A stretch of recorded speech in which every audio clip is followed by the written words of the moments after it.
ਸਲਾਮੁਅਲੈकुम ਦੋਸਤੋ, ਅੱਜ ਦੀ ਵੀਡੀਓ ਆ ਕਮਾਦ ਕਣਕ ਚ ਕਮਾਦ ਬੀਜਿਆ ਸੀ। ਆਹ ਦੇਖੋ ਮਾਸ਼ਾਅੱਲਾ ਕਿਦਾਂ ਹੋੜਾ ਭਰਿਆ। ਅੱਜ ਹਲ ਮਾਰਨ ਡਏ ਆ ਕਮਾਦ ਨੂੰ।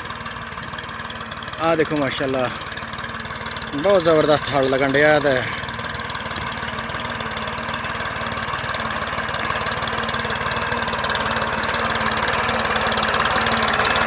ਅਲਹਮਦੁਲਿਲਾ ਇੱਥੋਂ 55 ਮਣ ਕਣਕ ਨਿਕਲੀ ਸੀ। ਤੇ ਹੁਣ ਇਹਦੇ ਵਿੱਚ ਹਲ ਮਾਰਨ ਡਏ ਆ। ਤੇ ਇੰਸ਼ਾਅੱਲਾ ਹਲ ਮਾਰ ਕੇ ਇਹਦੇ ਵਿੱਚ ਤੇ ਹੁਣ DAP ਤੇ ਯੂਰੀਆ ਵਗੈਰਾ ਪਾਵਾਂਗੇ। ਬਹੁਤ ਜ਼ਬਰਦਸਤ ਅਲਹਮਦੁਲਿਲਾ ਹਲ ਲੱਗਣ ਡਿਆ।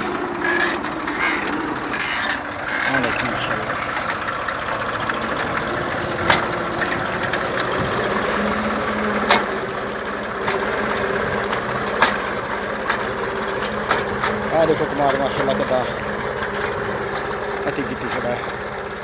ਇਸ ਤਰ੍ਹਾਂ ਦੀਆਂ ਹੋਰ ਵੀਡੀਓ ਦੇਖਣ ਲਈ ਸਾਰੇ ਦੋਸਤ ਮੇਰੇ ਚੈਨਲ ਨੂੰ ਸਬਸਕ੍ਰਾਈਬ ਕਰ ਲਓ, ਨਾਲ ਘੰਟੀ ਵਾਲੇ ਬਟਨ ਨੂੰ ਵੀ ਨੱਪ ਦਿਓ। ਜਜ਼ਾਕੁਮੁੱਲਾਹ ਖੈਰ।